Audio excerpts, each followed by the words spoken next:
rolling down this lonely highway. I'm asking God, please forgive me. Too many times I missed the mark. How do I start to pray? One of the reasons why in my adult life that I believe I wasn't able to move forward is because I was already programmed. Right.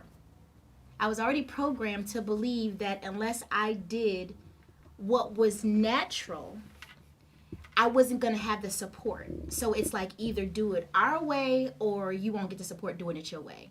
And that translated into, well, if you going to the studio, I ain't watching the kids, right? Wow. Yeah, no, absolutely. Wow. Right? If you're doing this, then I ain't. And so now it became like a tug of war of validation and acceptance and belonging, and then becoming fearful of following your own star. So I can honestly say I was afraid to follow my own star because following my path was lonely and I wouldn't have support. I already felt like I didn't have the support that I needed anyway. And so being able to go that way and really not be supported because they were told you, if you do this, I ain't doing that. Yeah. You were like, oh, okay. Yeah. But there, at some point, that spark, that sense of passion, I realized that was so really authentically me, it started growing and growing and growing. And I found myself being unapologetic for what I wanted, right? I remember very clearly when I told certain people that I wanted to be a naturopath. They was like, I thought you wanted to be a pediatrician. Well, being a pediatrician was good for you because now you get bragging rights that you either know me, related to me, but you don't want to tell nobody I'm a naturopath because you don't know what that is. Right? Yeah. And so it's like, is that a real doctor? Can you make money doing it? I don't know. I never heard of that. And I'm thinking, okay, well, I'm doing it anyway.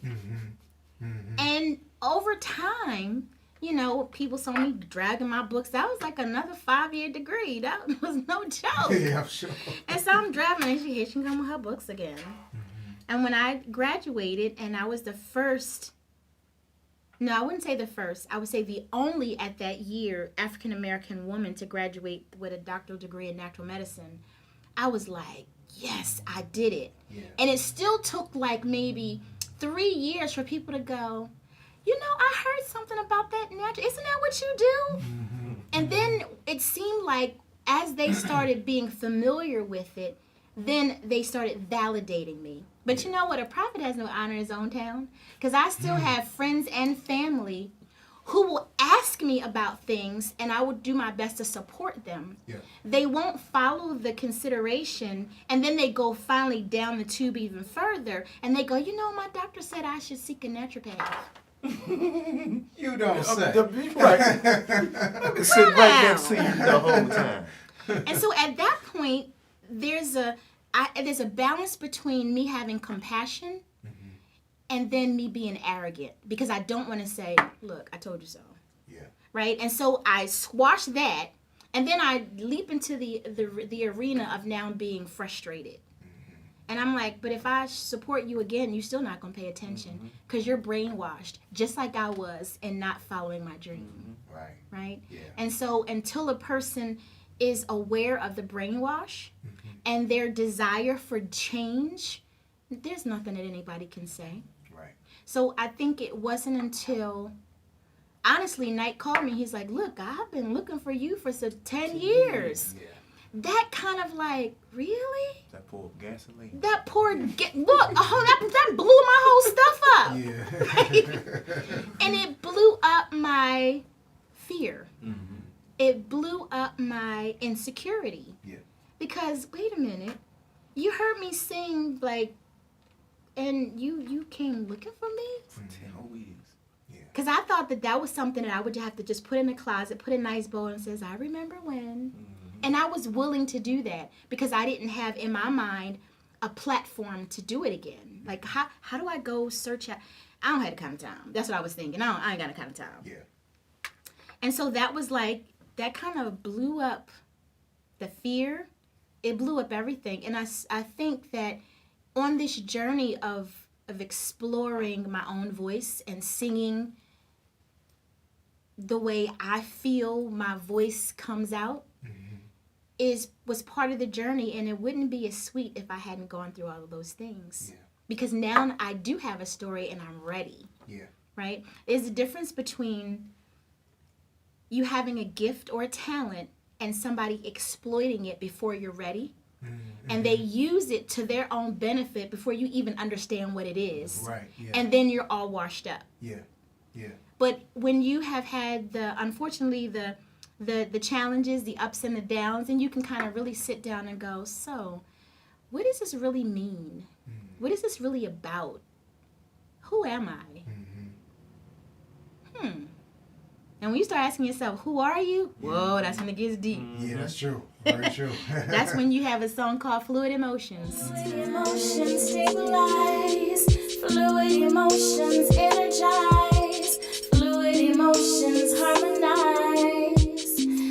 My third eye. And so that is that piece of fire that we have to at least identify first. Yeah.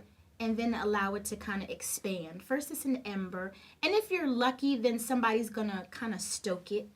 But if not, and it's there, allow it to just kind of open up and see where it's going to go. Yeah. Because it's going to give you energy. My gift gives me life. Right. I can't say it any more than when I sing, I breathe. Yes. And when I can't sing, I feel like I'm suffocating. Yeah. Yeah. And it's like, that is so profound, but that's my truth. And it makes sense because I was born with teeth and I was singing before. So that was God's design for me. Right. And I just allowed, because of ignorance and misunderstanding of who I was to become, I allowed other people to dampen what was already there. So this is not new. It's just now I'm picking off the scales of it. And like, I don't need that. I don't need that. Yeah. And I like this right here. Absolutely. Right? Yes, indeed. And that's why I say I'm just Steph. It's me, and I sing. Yes. Yeah. Yeah. I'm glad you said that, because see, this is the beauty of this conversation. Even though we lost one, Yeah. it's like it's all coming around. Because literally, as I was thinking, I'm like, I already know which direction I'm gonna go with the next question. And you said your tagline, like, and now that's exactly what I was thinking. Really? Yeah. That's See? exactly. You see what that I was thinking. synergy? Yes. We are all one. Synergy. Synergy. Synergy. Synergy. We are all one. Synergy, I totally yes. believe that. Yes. Absolutely believe Yes. that. Yeah. Yes, indeed. Yes, Yeah. indeed. Synergy. Yeah. So, should I tell you the story about how the tagline came about? Yes, please do. Yes, absolutely. So, my assistant, Kari, she's like, I love your music, but it's too much. Oh, wow. And I was like, what do you mean? She was like, well, you have all these songs and there's no break. You have to give the listener a break. And I'm thinking, okay. So she says, you need a tagline. And I'm like, well, what's a tagline? And she was like, what about, I'm Steph, it's me, and I sing. And I'm like, I like that. Can I take it? Is that plagiarism? And so that was a tagline. Yeah. So, and she was like, but you need an interlude to break up them songs. And I'm thinking, like, when do I need an interlude? Because she was like, before you release the CD. Yeah. And I'm like, wait a minute, the CD release party's in 2 months. And my producer moved to South Carolina. She was like, I don't know what to tell you. So I called the producer and I said, Nike, I need an interlude. He's like, word? Well, when you want it? I was like, so he came up with this track, and we have this thing where he shows me music or sends me music, and I can just like write. It's like a divine download. And he sent me something, and I was like, okay, I played with it for a couple of, and the tagline, the interlude was actually more difficult to come up with because I wasn't in the environment. And so I noticed that I have to be in that energy and that musical environment to open up my creative box. Right. Yeah. I can't just do it by an electronic device. So there's something lost with electronics, That's true. right? That's true. There's something lost with electronics. So he sent it to me, and I'm like, So he was like, so what you gonna do? I'm like, well, can I come to South Carolina and record it? Yeah. He was like, word? So we actually killed 2 birds with 1 stone. I did the interlude, and I also turned one of my books into an audiobook. Oh, wow. So it made How the about that? flight worth it. Yeah. So I had to do 10 chapters of the book plus the introduction. So the book should be on Audible in Tell about everybody a what the week. book is. From Panic to Empowerment: How to Stop Pain and Disease from Taking Over Your Life by Connecting Spirit, Mind, and Body by Dr. Stephanie Reed. Absolutely. Back to Steph Singz. Quick plug. Quick plug. Okay, and not shameless either. I'm serious. From panic to no.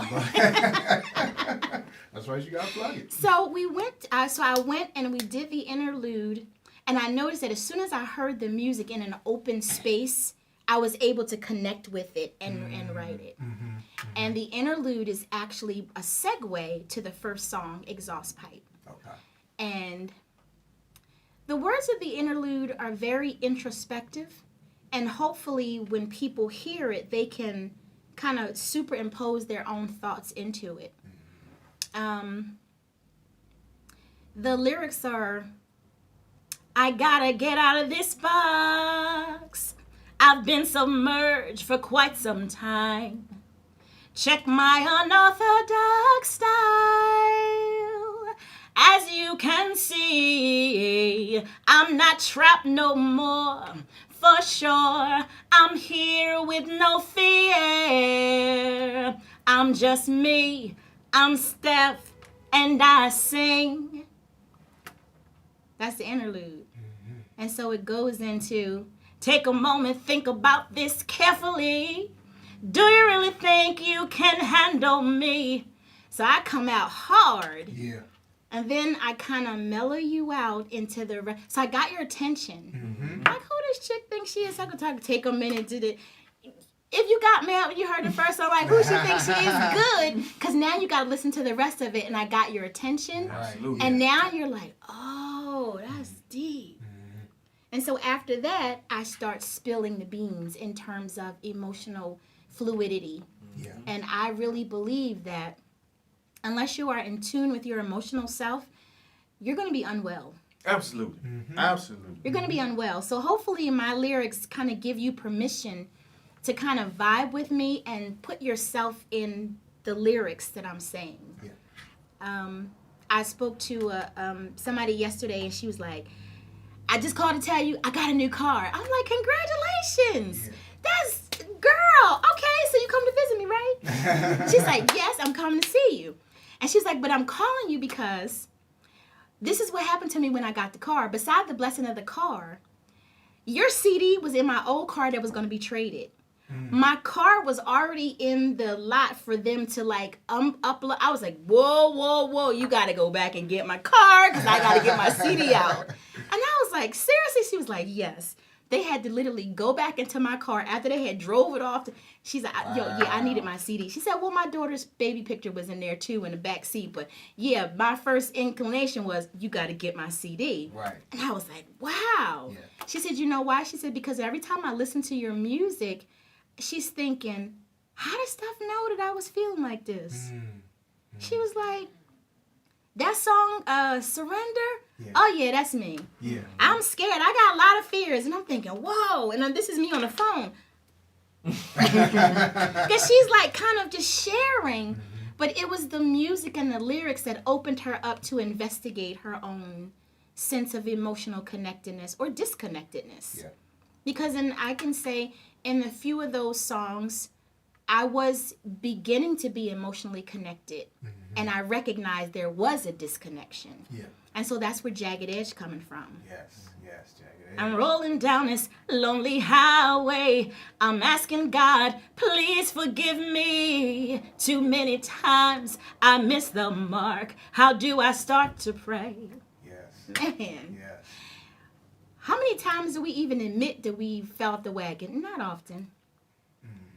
But once you do admit it, you got to do something about it. That's right. And that's what the song is like. Okay, what was one of the lyrics you say? What do you say all the time? Oh, that ain't gonna never happen to me. I'm good.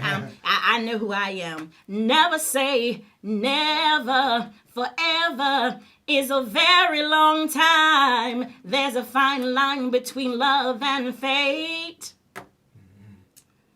So never say never. Right. I never. Oh Lord, I just. Just say it. Right, like So much for that. Right. So that was what that song was about. Me acknowledging that, man, you ain't as dope as you think you are.